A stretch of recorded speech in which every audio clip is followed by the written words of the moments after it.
says, then Gideon crossed the Jordan River with his 300 men, and though exhausted, they continued to chase the enemy.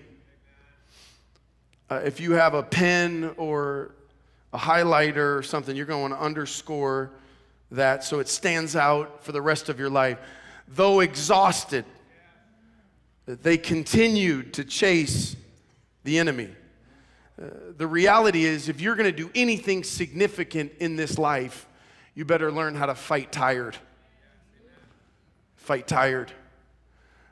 There's an illusion out there that if you could live with life balance, if I could just have life balance where work and rest and recreation and relationships and everything is just in this perfect little circle of life and balance, and that somehow when the fights of life show up, man versus man and man versus self and man versus nature, that I would somehow have the energy to fight with vigor and have boundless energy and plenty left over for the after party. And friend, I got to tell you, that's a myth, that's an illusion. It doesn't work like that. In fact, many of the times in life, you'll find yourself in a fight that you're not able to call time out and go catch your breath. You're panting for air, you're exhausted, you're bent over, your back hurts, your neck hurts, everything hurts, but I got to keep fighting. I can't quit. I can't lay down and die here. And if you're going to do anything significant, you better learn how to fight tired. If you're going to get married, you better learn how to be married tired. If you're going to start a business, friend, you better learn how to entrepreneur tired. If you're going to teach third grade, you better learn how to teach third grade tired. Not every third grade teacher is full of energy, I promise you. I used to think as a kid when I was in third grade, I used to think, teachers probably hate snow days. I just imagined, when the snow fell and the ticker was on the TV that the teacher was going, oh, just Lord, help those roads to get clear because I really want to get in and teach with passion today. And then I grew up and I met some teachers and I found out that they're more excited about the snow day than the students are because they're tired. They're tired. They got a lot of stuff to do. They're running errands. They have life happens. You got to learn how to fight tired. If you have kids, you better learn how to mom tired. You better learn how to dad tired. I've never met an energized mom in all my life. I've met lots of moms. I've just never met one that was like, I'm just kind of bounding with energy right now. I'm just really feeling it. I just haven't. You ever ask a mom how she's doing? How you doing? You get things like, I'm doing well. We're doing okay. I'm busy. Sometimes they'll just look at you and smile. Don't be fooled. When a mom is smiling at you, it doesn't mean she's happy. Moms can go from happy to cutting very quickly. Might mean she's about to cut you. It's quite possible. If she's just looking at you and smiling, she might be thinking, what a dumb question you just asked her. How are you feeling? I don't know, dude. I fell asleep standing up the other day. I guess I'm tired. How are you doing? I've had them answer a lot of things. I've just never had one say energized. I've known a lot of moms. I'm not a mom, but I've known moms, and the moms told me to tell you that if you're thinking about being a mom, you better be ready to fight tired. That's just life. Like, you got to fight tired. And I think, there's this belief that, if I just live in my passion and I have life balance, I'm just going to be feeling it all the time, and that's not real. Sometimes you got to fight when you got nothing in you. And yeah, I know we like to talk about grinding like it's real romantic and grinding like it's glamorous. There's nothing glamorous about grinding. You got to add some grit to the grind. When you're not feeling it, will you still show up and fight?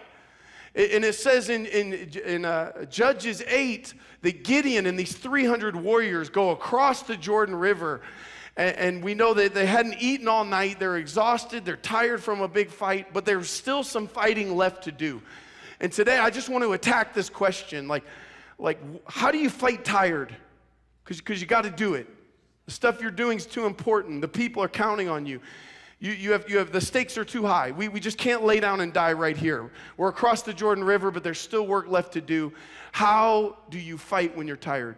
I want to go give you a little context on this story. So we just read from Judges 8. The story starts in Judges 6. And Gideon is an Israelite. And at this time, the nation of Israel had been in captivity to the Midianites for 7 years. The Midianites were bullies. The Midianites were showing up to the Israelite land, and they were burning down their crops. They would wait till there was a harvest. They'd steal their harvest. They were stealing their cattle. They were taking their food. They were starving the Israelites to death. They were shoving them in a locker for 7 years, and they were so demoralized because the Israelites were outnumbered by the enemy horribly.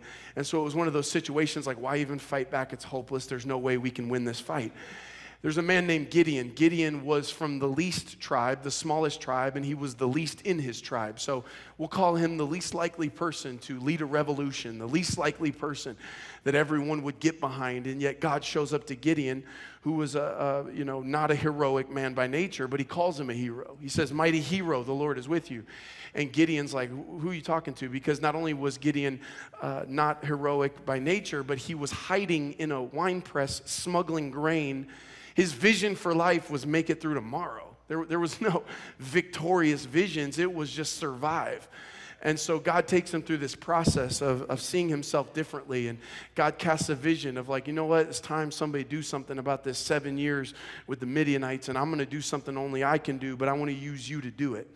God invites Gideon like he does us, these human, feeble, flawed people into a divine mission. I know, it feels unbelievable. I can't believe it. Sometimes I still don't believe it, but for whatever reason, God uses little old you and little old me to be a part of his divine mission. And so Gideon's like, okay, I guess I'll do it. And so he finally gets to the place where he calls the men of Israel to action, and he grabs a ram's horn and he blows the ram's horn, which was a sign of like, come on, warriors, we're going to do this. And 32,000 people show up for the battle, 32,000, which is like, hey, that's pretty good turnout, except the problem is this is how badly they were outnumbered.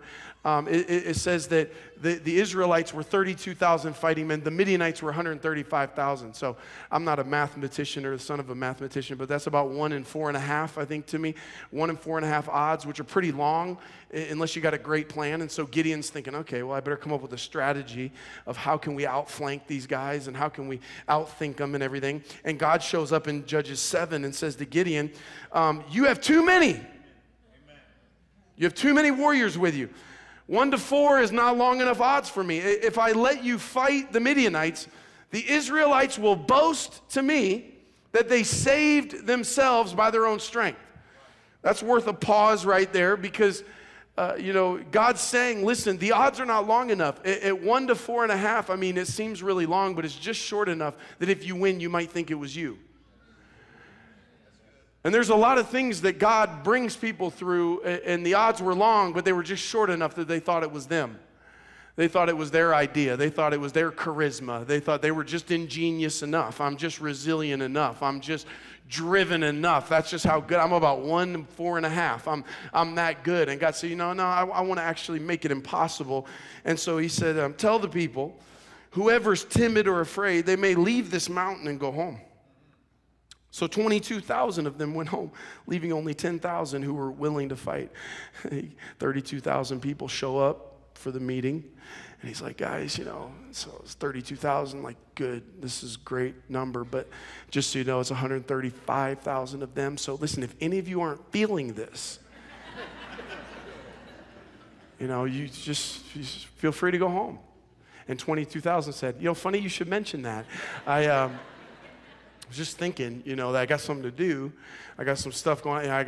But I'm gonna pray for you, and I'm gonna be with you in spirit. I'm gonna be with you in spirit, and so just let me know how it goes, man. And we love you guys. Send me a text, shoot me a text when you get. And so 22,000 leave, and I love that it says in the text, it says 10,000 who were willing to fight. Who were willing to fight. There's something to be said for those who are willing to fight. Willing to fight. You can't make somebody fight who doesn't want to fight. Some of you have been crying and mourning and being sad about people that have walked out of your life. They've walked out of your life. And they were people that weren't willing to fight, and you couldn't imagine life without them. What are we going to do? We're already outnumbered, we already overworked, and we already got so much. And then if they leave, how are we going to replace them? And what are we going to do? And they walked out of your life. They didn't want to fight. Let them go. God knew something. God knew something that, eventually we're going to get to the Jordan River, and you don't want to have to drag 22,000 people to the Jordan River with you. It's going to be hard enough to carry yourself across. You can't have 22,000 people who aren't feeling it. If you don't want to fight, go. If you don't want to fight, just walk on out of my life. And a lot of people, like, you don't realize, you go, how am I gonna make it through without this person? And then they walk out of your life, and you wake up the next day, and you're like, well, this isn't as bad as I thought. I mean, if you ever had to fight your fight, and then you had to fight their fight, and then you had to try to fight them to try to fight their fight, and I'm trying to get you to want to fight your fight, but you don't want to fight your fight, but I want you to fight your fight, and by the time I tried to get you to fight your fight, and then I had to fight the fight you didn't want to fight, and then I had to go fight my fight, I had nothing left, and when you walked away, all of a sudden I'm like, at least now I only have one fight. Let them go. Let them go. You got people that don't want to fight, let them go. You don't want to be married to somebody who don't want to fight. You don't want to be dating somebody who don't want to fight. You don't want to be in a business relationship with somebody who don't want to fight. You don't want to fight? Go on out of my life. I'd rather carry myself across the Jordan River than have to drag you too. And there's something about it. 10,000 people said, I'll fight.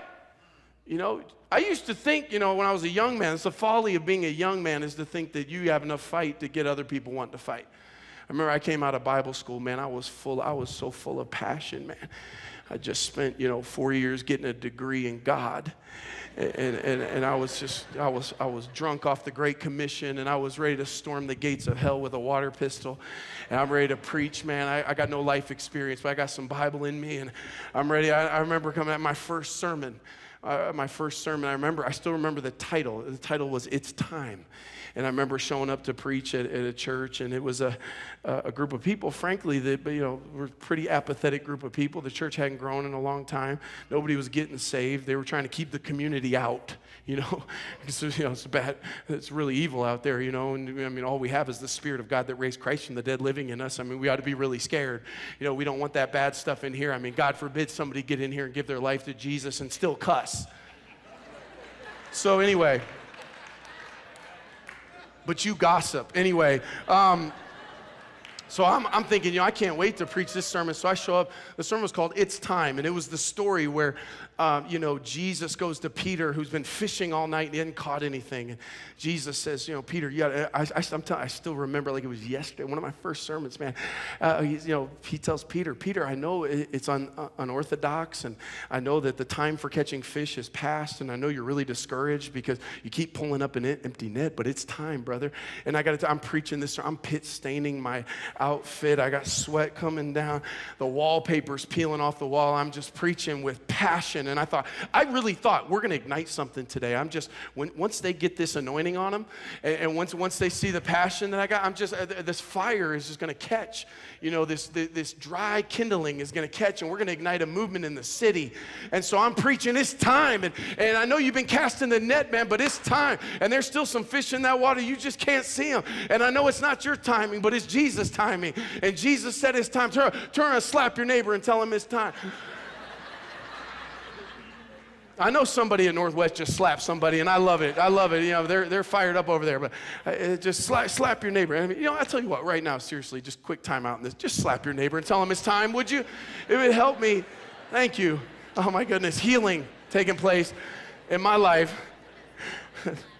And I'm preaching, it's time. Tell your neighbor it's time. And they went, yeah, it's time. It's time for lunch. And they left, and I was so discouraged. I'm like, oh, man, if I could just preach harder, man, if I would have wanted more, if I wanted it more, if I was more prepared, if I was more prayed up, it's a bunch of people that didn't want to fight.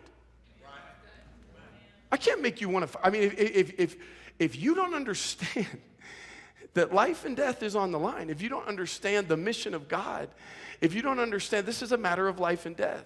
Jesus said, who are you more afraid of, the one that can take your body or the one that can take your soul? What we're doing is a bigger deal than whatever SEAL Team 6 is doing right now. This is a big deal.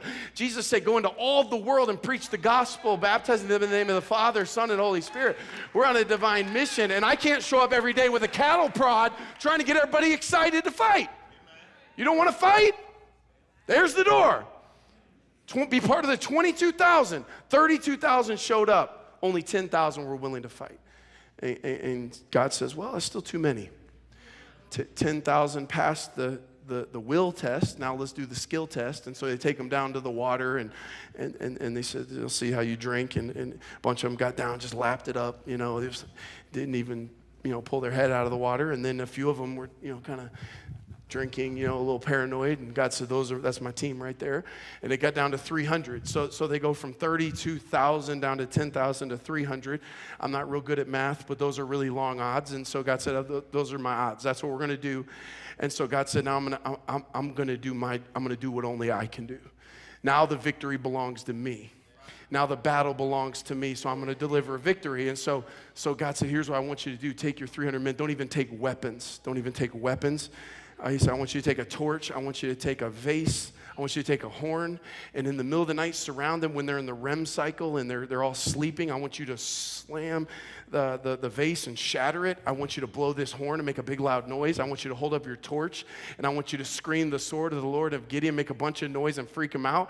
And so they did, and the 135,000 Midianites come to, and they were being attacked, and they killed each other off. They just started fighting. They thought they were fighting the Israelites. They're killing each other. And the Israelites were like, man, that was a pretty good idea. They went past a good idea to a God idea because it was his battle. It was his battle. And this is what we have to understand is sometimes we preach these rah-rah sermons about all you got to do is come up with a dream and then God will win it for you. But no, it's really you got to get into God's battle. If you're on his mission, if you're in his battle, then victory isn't likely. It's not possible. It is inevitable. It will happen. Victory will happen when we're fighting in God's battle. And so this is where they fight, and most of the Midianites were dead, but now they're chasing the final off, and they still had to finish the job across the Jordan River. And there was 32,000 showed up for the meeting. 10,000 were willing to fight, but only 300 were willing to fight tired. How do you fight tired? How do you do it? How do you do it? Last year, two of our campus pastors preached, and they referenced these two famous psychologists. In the 1920s, a psychologist named Sigmund Freud came out with this thesis that what are people motivated by? Well, he said they were motivated primarily by pleasure. So why do you go to work? Why do you do what you do? Why do you expend time, energy, money like you do?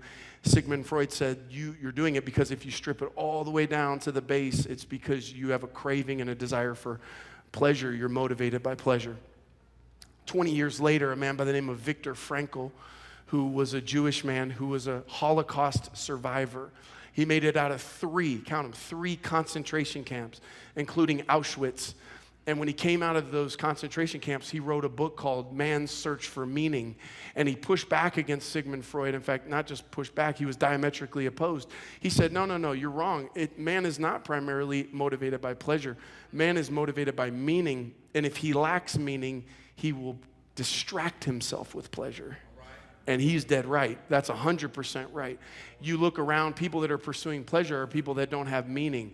If your life lacks meaning, then your whole pursuit will be to just kind of try to gorge and just get yourself full of pleasure and become a consumer. But when you understand purpose and meaning, now your life becomes about doing whatever it takes, sacrifice to find meaning. And so he says in the book, he says there are three things that bring meaning to a person's life. And the first one is doing important work, number one. So he said that he noticed in the concentration camps there were people that were in the most hostile, horrible environment in the world, concentration camp, and yet they were doing work that meant something to them, and he saw a joy that came over them even in a horrible situation. And he would say that, if you have something that you're doing that you can attach meaning to, it might be sweeping floors, it might be making meals, it might be being creative or organizing things or crunching numbers or managing people or helping, whatever it is, those things, when you see the meaning in your work, it brings meaning to your life. If your work lacks meaning, you're just punching a clock, you're going to do something you don't really believe in, there's not something deeper than just your pleasure on the other end of it, you're living a pretty shallow life. The second thing is, he said, doing life within community. He said he saw in the concentration camp where people were mourning and grieving and dying and suffering, and yet they were linking arms together. All of them were afraid for their lives. All of them were starving to death, emaciated and struggling, and yet the struggle together brought them together, brought meaning. They still found times to laugh. They still found times to bond. They became like a family growing together in what they were walking through. And friend, I'll tell you, you can have all kinds of money. The whole world respect you, think you're awesome, and yet you know that no matter how successful you may be, if you don't have depth of community, like people actually know you and you really know them, and you're vulnerable and accepted unconditionally, and you're in some depth of relationship, you know your life lacks meaning. Even the money or the prestige or whatever feels very hollow, because I don't even, like if I was to die today, I don't even really have depth of relationship. So he said in a concentration camp, people found meaning in community. And the third one is learning from your failures and redeeming your pain. Few things are more demoralizing or hopeless than when you go through a horrible thing and nothing good comes of it, right? Some of you have like gone through just horrible, horrible stuff. And not that it's ever easy to have gone through that, but there's something especially beautiful about when you've suffered or failed, and that's redeemed, and you're able to see fruit come from that. You're able to see somebody else encouraged. You're able to see that spill over into the life of another person and something good come from that really sad situation. It's 2 Corinthians 1 that says, praise be to the God and Father of our Lord Jesus Christ, the God of all comfort, who comforts us in all of our troubles so we can comfort those with the same comfort we've received from God. It's taking everything and good coming from it. And friend, I know he's right. I mean, that's right. Frankel didn't come up with that, though. All Frankel did was crack the code on how God has created us. What keeps you going when you're tired is purpose and meaning. That's what keeps you going. Doing important work with important people and seeing the redemption of pain and failure and everything redeemed for good. That's what, by the way, that's what we do. That's what the church does. That's who we are and what we do. We are on an important mission. This is a battleship. It's not a cruise ship. Nobody gets on a cruise ship thinking, what can I produce? If you've ever been on a cruise ship, you don't get on, you're like, I'd like to be a contributor here. I'm just wondering how I can lend my sword to the fight here. No, you're like, I'm going to eat with the captain. I want to get the best seat in the house. I want to get a window. I want to do my excursions. But you ain't going anywhere. You're going out in the Caribbean, make a big circle, go back, and didn't accomplish anything. Nobody gets on a battleship. It's like, I'm just here for the ride. I don't really want to do anything. I just like to watch. No. On a battleship, everybody's got a job. Everybody's on a mission. We're out here to do something. We're going to go get the bad guys and come back. We got something to do, and everyone's important, whether you're swabbing the deck or making the meal or steering the ship or shooting the torpedo. Everybody on the battleship is important, and we're in this thing together. And you got to understand, our mission is that important, and every single component of this church, every single component of this mission is important.